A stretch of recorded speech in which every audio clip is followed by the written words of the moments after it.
So tomorrow we're gonna do the day in the life, but today, right now, before all that, we're gonna talk about a little problem that I've been having.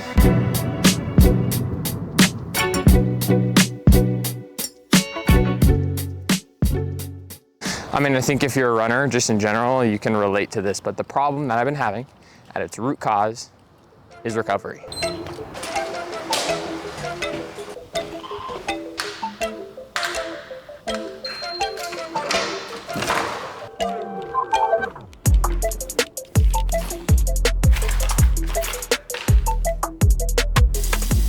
I like to imagine myself like a sponge. The water being fitness and the act of compression being runs, workouts, races, etc., whatever. Now you see, you can compress yourself any way you want with the best workouts, the best long runs, the best races, but if you're not allowing yourself to decompress, you're not absorbing any of the fitness. Okay, so after that cheesy demonstration about recovery, let's get to the actual problem here, okay? So for the majority of my running career, my workout schedule looked like this.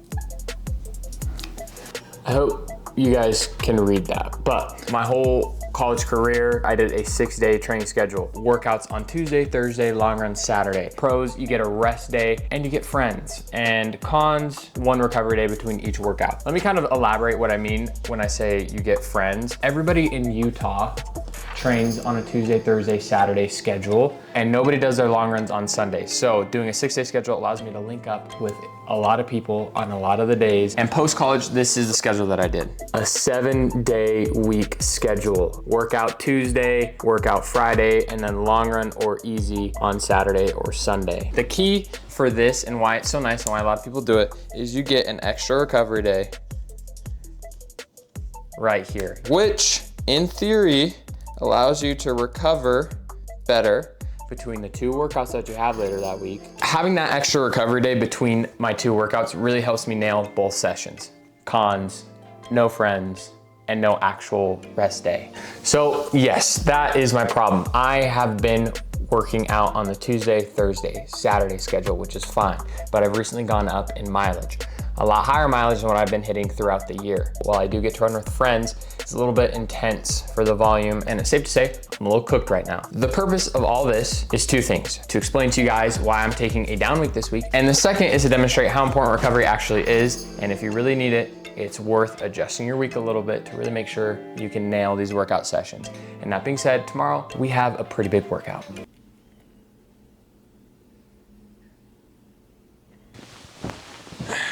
When filming first thing in the morning, I always underestimate how hard it is to bring the energy for these videos. So I apologize. This morning on the docket, we have the most marathon-y workout I've had so far of the build. 2 miles at marathon pace, 4x400, 2 miles at marathon pace, 4x400, and a mile to finish it off. I got like 2 minutes between the 2 mile and the 400s, and then 60 seconds between the 400s. So I'll have to see if I can convince Mika to come to the track to film me. Here, we'll ask her.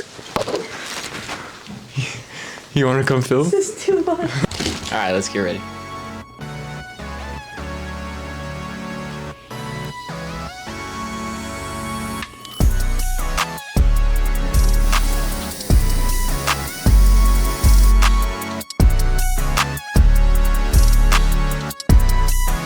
You know what's funny, guys? I will say, every running YouTube video has a breakfast shot. At some point, they have a shot where they're eating their breakfast with their coffee or their oatmeal or whatever, and I never get sick of it. Here's my obligatory breakfast shot. Let me know if you guys are sick of it.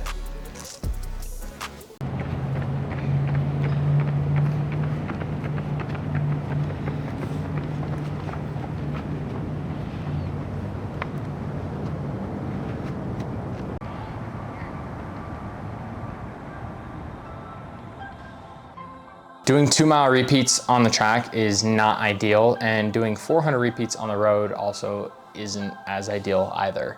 Luckily, COROS has a track mode. It lets you customize what lane you're running in and uses that along with GPS data to calculate, how fast you're running and distance and all that stuff pretty accurately. It was my first time using it. I actually measured beforehand where the mile markers would be, and the COROS hit it every time.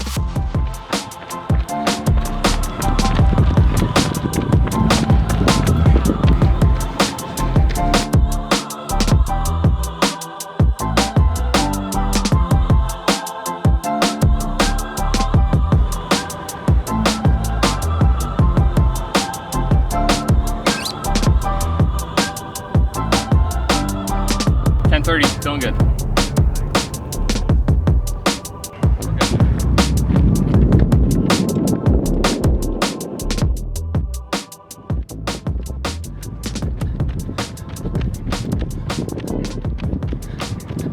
It's kind of hard switching paces. I'm like, want to just chill, but 400s are quicker. So.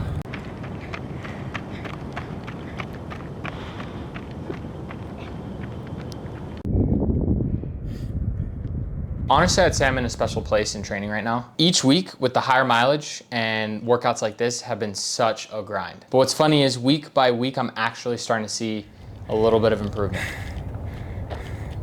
Feeling really good today, guys. Really good. What do you think, Mika? How do I look? You look great. Thanks. The ego boost I need.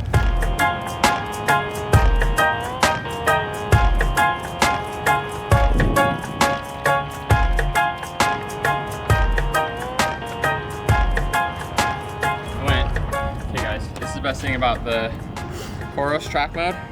Did my 2 mile in lane 8, just finished it. Okay, middle of the thing, going to lane 1 now. You can switch it to lane 1. And there you go.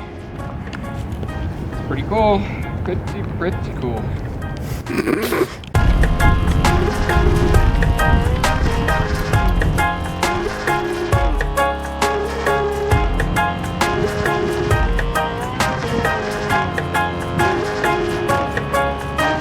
Today was one of those days where everything felt effortless. I don't know if I was in the zone or that was some fitness shining through, but the whole workout seemed really manageable. I know we say that workouts are for gaining fitness and not proving it, and trust me, I've been telling myself that a lot over the past little bit, but today definitely made me feel fit. I just can't run slow today.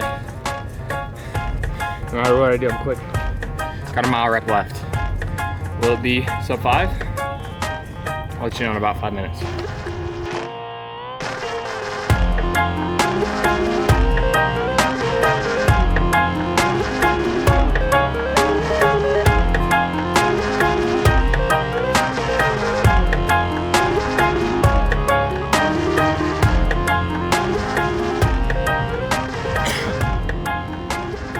Okay, let's look at some of the data. I knew as soon as I ran that 1032 today that it was gonna be a good one. Both sets of the 400 felt really good. And on the second 2 mile rep, I knew that when I ran 1014, that for the last mile I was gonna go under 5. I definitely didn't go all out the last mile rep. I feel like when you kick like that at the end of a workout, it's like all ego boost. I wanted to keep the effort of the workout where it was at. So I ended up pressing a little bit, ending with a 450. You know, we are at the beginning of this marathon build. We're coming back really slowly. This has probably been the worst year training wise for me in my whole entire running career. But right now I feel like in 3 months time, when the marathon comes rolling around, I'm gonna be ready. You know, for the past 8 years of my life, I've been able to get in the best shape of my life, and I'm confident in my ability to do that again, as long as I stay healthy and I stay patient. Keyword in that phrase is staying healthy. You know, these workouts are meaningless if you're not recovering correctly. So now that we finished the workout, let me show you what I do to recover.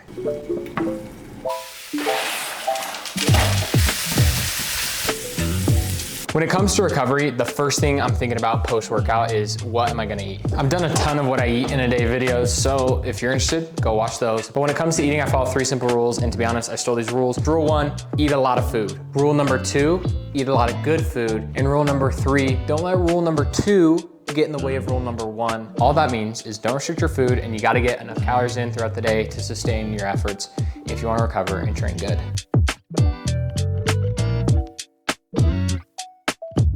And this is where we get to the boring part of my day. Let me welcome you guys to, follow me. When I'm not running, this is where I spend most of my time here. This is where the magic happens, guys. Out my YouTube videos on this puppy, I am getting my master's degree in sports management, so I get it done here. Mika was so gracious and so kind and loving to let me decorate my own little corner here, okay? Got the 2 most important things in the world there. So it keeps me motivated. Check it out, guys. 5 classes a semester, 3 credit hours each. That's 15 credit hours.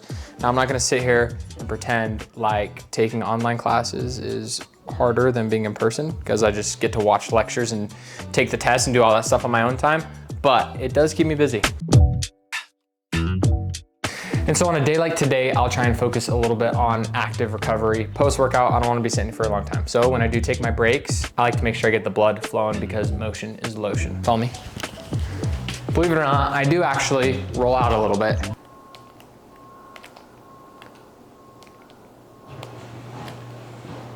You call that rolling out? What'd you say? What's funny is last year when I was working in a hospital, obviously not from home, so don't have as much flexibility as I did now, but I was on my feet all day. And you think that'd be nice for blood flow, but actually it made my muscles and my legs super tight. So I would do air squats, lunges, calf raises throughout the day, kind of help work my muscles so they didn't get so tight. And you know, I think the best thing to do after a long day of standing or sitting is to go on doubles. The lighting is so bad. Doubles are a great way to get the blood flowing after work. They're a great way to break up your mileage, makes it a little bit easier to recover from, but take it with a grain of salt because obviously the more mileage you run, you will have to recover a little bit better. But if placed strategically, doubling can be a great way to enhance and boost your recovery.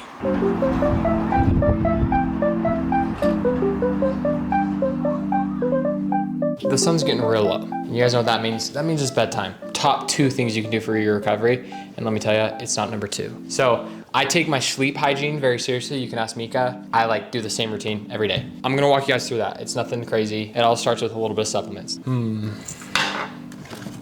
Okay, we have way too much stuff in here. I don't really know if any of these are for sleep, but this is like getting me in the zone to sleep. Okay, number 1, magnesium glycinate. Magnesium helps you sleep. This is the one for sleep, I know it. Number 2, I take iron. This is just for running, doesn't help you sleep at all. Yeah, I take it with vitamin C as well. Ashwagandha, saw it on TikTok, supposed to help with stress relief and relaxation. So, you know what they say, you should listen to everything here on TikTok. You know, apart from the supplements, obviously sleep hygiene, avoiding screens right before you go to bed. So lately I've been trying to read a book. Not very good at it, sometimes I get on my phone. Another thing for sleep hygiene is going to bed at the same time every day. I go to bed at like 9:30, and then, yeah, I usually finish off my night with a nice little sleepy time tea. Mika usually makes that for me, so we'll see when I that. love that you call it sleepy time tea. I made that up. It's not called sleepy time tea? Look at the thing, it's not sleepy time tea. It's not sleepy time tea, it's bedtime tea. So she's out here making me look like a fool.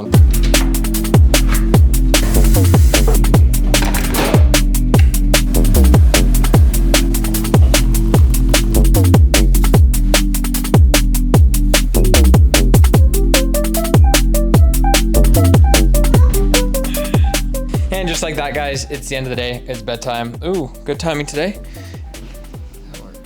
Hate to say it really, but there is no real hacks or secret sauce when it comes to recovery. It's just food, sleep, water, managing your efforts, and all that good stuff. But one thing I didn't talk about that I will leave you guys with is Epsom salt baths. I love doing those, especially marathon builds. It makes my legs feel fresh the next day. Unfortunately, don't have a bath here, so no soaks for me. So yeah, guys, those are the fundamentals of recovery. I can't take myself seriously in these, actually. Okay. That's a bonnet to keep my hair nice. Keep an eye out for next week's video. I'm hopping in a cross-country race. My first race in probably like 2 years. Super excited about it. Make sure to like and subscribe if you haven't already to stay up to date with the training. We are officially like 13 weeks away, 12 weeks away from Valencia, and things are going well. Thank you guys for your support. And as always, thanks for watching.